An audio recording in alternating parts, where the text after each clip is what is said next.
126th day of Ukrainian resistance last.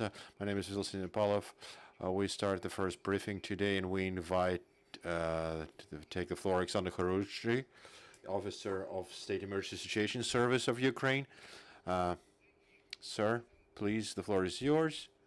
And we'll start our briefing on the topic of Kremenchuk and the consequences of the missile strike, please. Good day, everyone. Dear journalists, glory to Ukraine, glory to heroes. Regarding Kremenchuk, now the situation is as follows.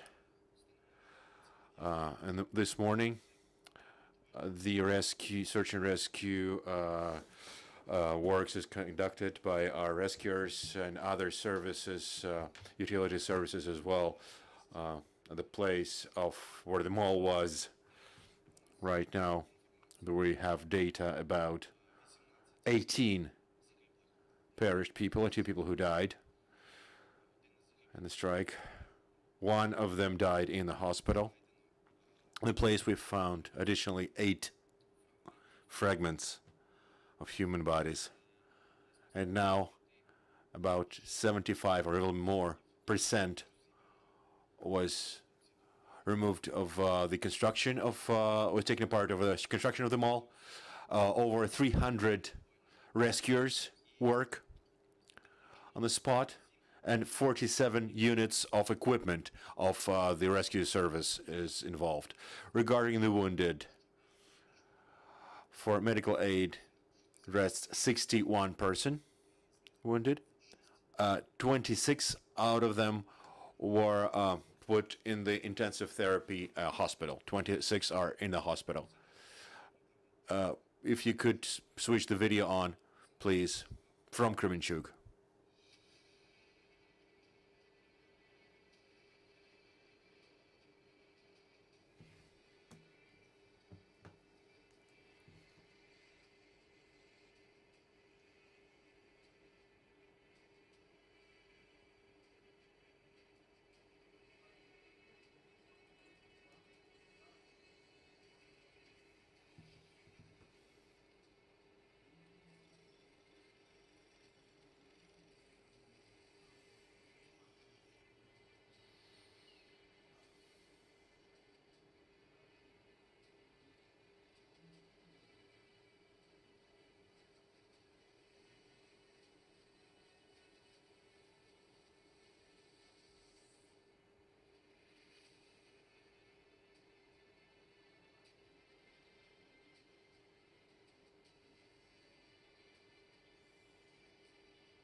There were 2 videos. Here are 2 fragments from Kremenchuk and from missile strike in Kyiv, multi-story residential building. You saw the colossal work is conducted by rescuers in the conditions they have to work in. Over 30 degrees centigrade outdoors. And yesterday I was in Kremenchuk myself. It was horrible. But rescuers are conducting the work, and further they will, and nothing will stop us in our fight against Russian aggressor. I have one question. Is there a figure that says about missing people after this strike? Regarding missing people, the police said the number. I don't want to comment on that because that's the issue of national police. They are responsible for that. They're working together with rescuers, and they define how many people could be there, how many civilians could be there, because practically the building was totally demolished by the missile strike, totally destroyed, and civilians were burnt heavily. And it's really difficult to detect, to find the killed people, because we just find the remnants, the parts of bodies. We question the witnesses, we gather information holistically, and after that, national police will share the data regarding missing people.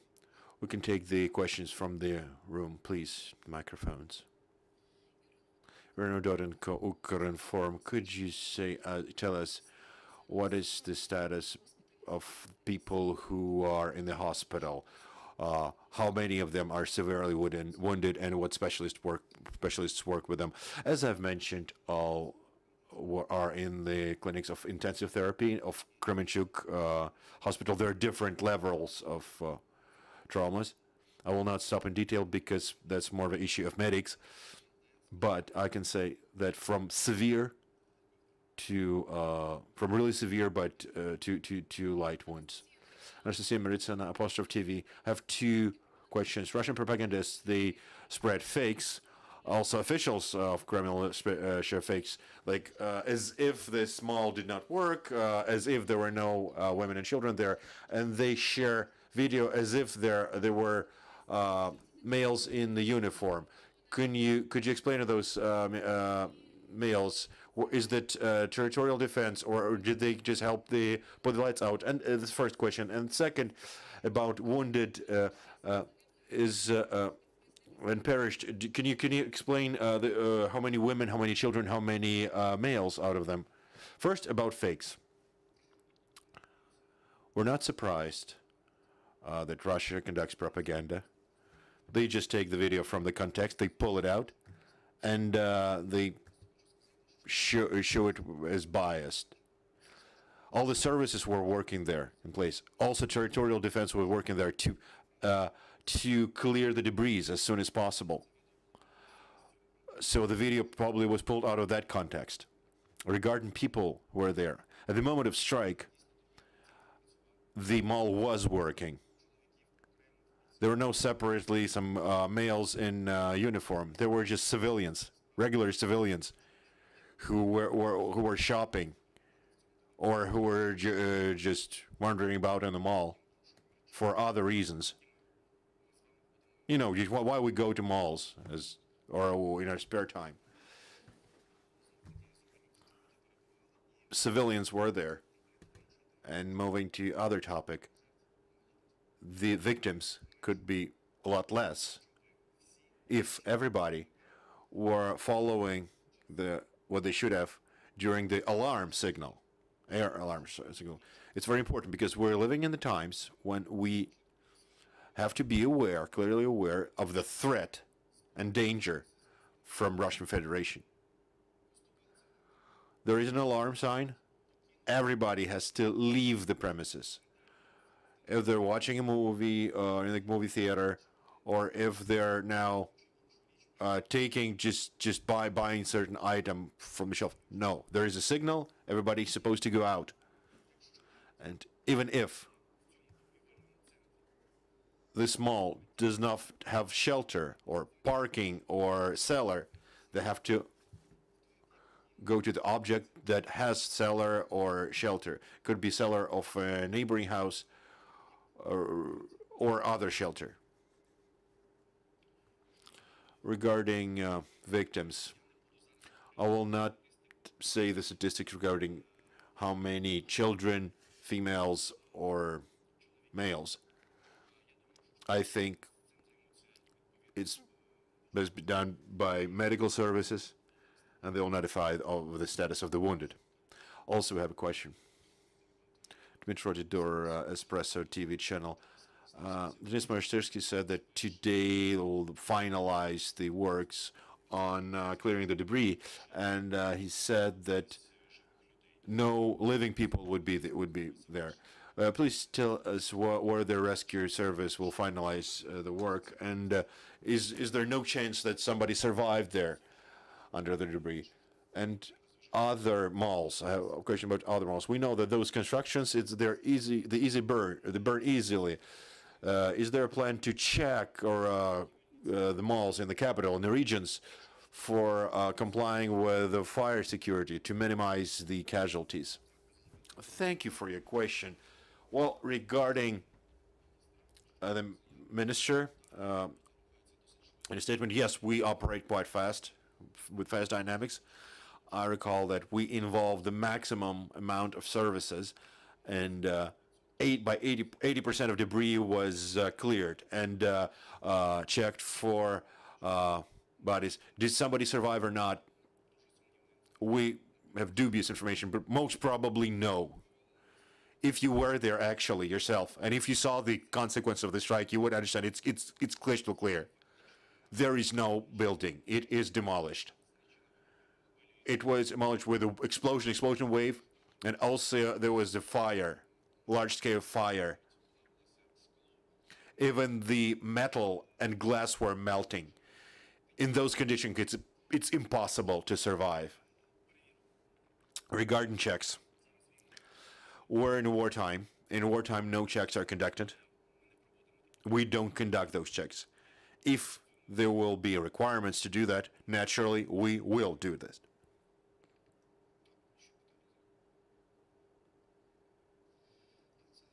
Ukraine's radio would like to define when there is an air alarm for possible airstrikes. Does the administrations of such malls, do they have to close the operations and ask people to leave the mall? Why those people were during the alarm? Why were they in the mall? Is there an obligation for malls, or is no obligation, like, or do they do what they want? Yes, during the martial law, they have to notify people and ensure their evacuation. In particular, I want to say that they have to show where there is a closest shelter. You saw how many markers there are. When I entered this media center, you have a plate at the front. Shelter is there. The same has to be an object when any objects where there is a mass of civilians present. Yes, they have to notify people that shelter is there, and to the maximum assist people to leave the premises. So, do they have to close the cash registers? And because when the cash register is working, somebody goes and buys groceries. Don't they have to shut the cash registers? Like yesterday, in the evening, there is a air alarm. Zoom was closed. Everybody, all the employees are sitting next. Period.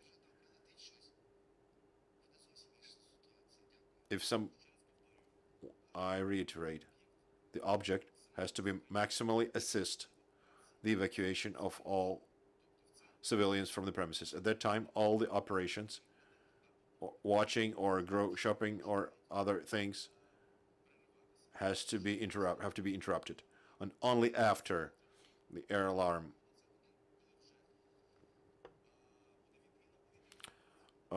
is over, civilians can come back either to work or to other operations to the mall. Any more questions, please? One more question. Was it considered such opportunity to control on compliance with going to the shelter, with involving maybe law enforcement or rescuers? I cannot answer clearly to the question, but indubitably that's being processed. One more question. Good day, Mr. Oleksandr. With the inventor of Corriere della Sera, Italy, we saw the missile striking, actually, this Kremenchuk mall. There were several strikes. Can you share the information? Where other missiles struck? Next, there is some industrial areas. What is that? Thank you. It's an industrial object, yes. I understand what you're leading to, yes. To Russian fakes, yes, that something could be hidden there, etc. I immediately reject them because there were no military objects nearby. There could be no military objects nearby in the proximity. But actually, yes, there were two strikes. In the rear of the mall, it's clearly shown, and we saw that. So a big hole on the place of the mall. In the rear part, if you look at the, you face it in the rear part, and then in the right, there was spread from the explosion and fire next to the place, and a bit to the left. We observed the biggest amount of victims, of 11 people we found immediately there. More questions, please? Probably the last question. If you would allow me such a question, naturally it's uneasy, but would the administration of this mall be responsible for the casualties, that they did not assist people to leave the territory during the alarm? As I mentioned, all the services are working on the place. In particular, there were a general prosecutor of Ukraine, she was there, Ms. Venediktova, who was defining the circumstances. And investigators are working as well, and expert services are involved as well. And the answer to your question, really, it's in the sphere of the code, yes, and the law enforcement bodies can do that. We as search and rescue, we do not conduct this investigation there. Therefore, I cannot answer your question, regretfully. Maybe the last question. Fanny, you said that they hit the rear of the mall, the missile. They struck the rear of the mall. Was it the strike precision? So they were aiming at the mall, or they were aiming at some other object, but by accident, the missile struck the mall. I don't know what they have on their mind, the Russians.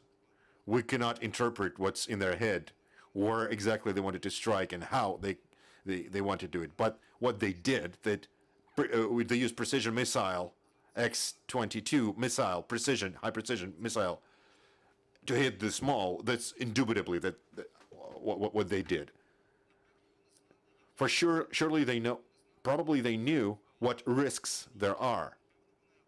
Probably they don't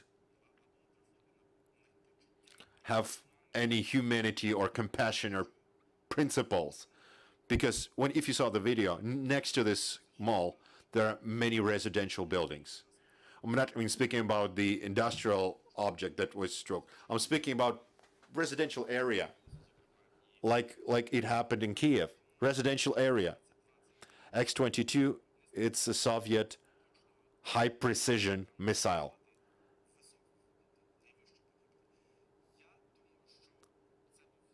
I think this was a deliberate strike on civilians that were there. That's my personal opinion. You can share it or not share it, but I that's the way I interpret it. Thank you, Mr. Oleksandr. If there is a necessity, please speak on the margins, and as this meeting will meet at 12:30. I will have a big request, using the opportunity. Right now, I want to address to everybody, all the media, and to all the civilians, to all the people. Now, the enemy makes chaotic missile strikes, gradual, severe missile strikes on Ukraine. I want to address you, and as rescuers and Ukrainian, please do not neglect the alarm. On the website of all administration, there is an interactive map that people have to be aware of. It's the 5th month of war now. People have to be clearly aware. If they're going to the mall or to the other mass object, or they're at home, they have to be aware where there is the closest shelter. They come to the media center, they see the sign, where's the shelter? Because they could strike on us the same way. It's important for media to convey this thought to people constantly, and people to be responsible, to clearly understand. If elderly, please help the elderly. If they're children, please help the children. And please all go to shelters. minimum of items that you need and wait there. It's extremely important. Right now, they launched the awareness campaign on this. We had the awareness campaign, but we'll enforce it. And I ask for your kind help on this, because right now it's extremely important. You see what the Russians are doing. Thank you for this announcement, Oleksandr Khorunzhyy, press officer of State Rescue Service of Ukraine. We will meet again at 12:30 and talk to Oleksandr Staroch, head of Zaporizhzhia Military Administration. See you at 12:30.